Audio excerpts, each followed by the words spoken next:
Hey friends, I hope everybody's doing well and has had a great week this past week.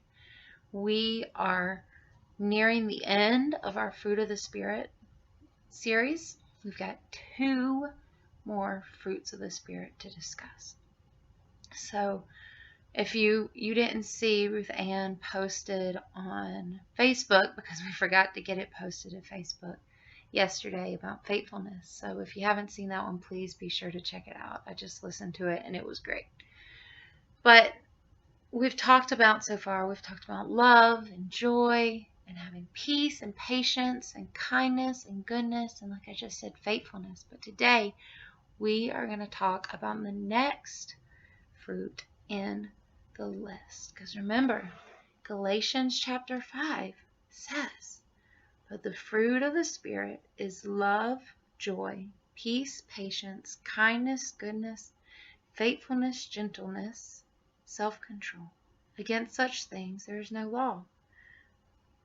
So today we are going to talk about gentleness. Now, when the Bible was written, we have to remember it was written in a different language. And the New Testament was written in the language Greek.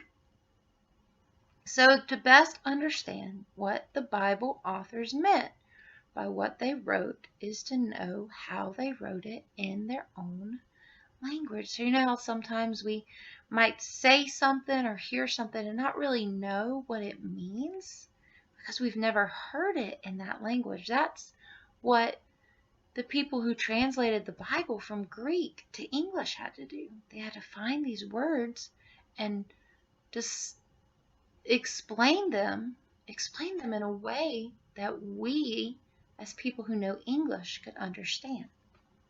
So, in this instance, the word gentleness was written as meekness. Now, we often do not think much about meekness. Honestly, most of us probably don't even know what being meek means. In Matthew chapter 5, verse 5, it says, blessed are the meek, for they shall inherit the earth. If meekness is a fruit of the Spirit and makes us look more like Christ, what does it mean to be meek? Because we can't be meek if we don't know what it means. So meekness is power or strength under control. So here's an example that might help. Think about a horse used in battle. A war horse is very powerful and very strong. They can do basically whatever they want. They're fast, and its purpose is to be ridden into battle. It knows the sounds, it knows the smells, it knows the sights of the battle. Yet, even in all this power, all this speed and strength, the horse waits for his master's commands. It does not take off on his own. His power is controlled as he waits for his master, the man or woman riding him, to tell him what to do. And he follows the commands and controls. So we see Jesus display perfect meekness all throughout the Bible. And as we read in Isaiah in the Old Testament, chapter 53, verse 7, it says, he was oppressed and he was afflicted, yet he opened not his mouth, like a lamb that is led to the slaughter, and like a sheep before its shearers is silent. So he opened not his mouth. Even though in that moment Jesus could have walked away, even though he could have defended himself, he did not. He was led away and did not fight back.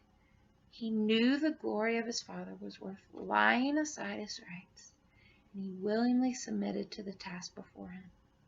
He was obedient, even to the point of death. Not only death, death on a cross. So meekness is following our Master, following God, not taking off on our own plan. Just like the war horse, we trust our Master and wait for his commands. We trust his plan is better and greater than our own, all the things that we want. And we wait and follow him. To be meek is to also be gentle, being full of compassion and kindness, to not be harsh or cruel or mean. Do you remember in the garden on the night that Jesus was arrested? Peter, one of Jesus' disciples, drew his sword and cut off the ear of one of the soldiers. But Jesus, in humility and meekness, repaired the soldier's ear. He did not have to do that. This man was there to arrest Jesus. And that arrest would soon lead to Jesus' death, and he knew that. Jesus knew that he was going to die. Yet, Jesus showed meekness in that moment and repaired the ear of this man. So when we show meekness, when we wait and follow God's plans for our lives and trust the Father to lead us where we should go, we follow in the way that Jesus trusted God's plan. So that's our fruit of the day. Spirit is gentleness, or as we learn, meekness, that we need to wait on God and trust in His plan for our lives. Now, I know from many times in my life that this is not always the easiest thing to do. Sometimes it's confusing.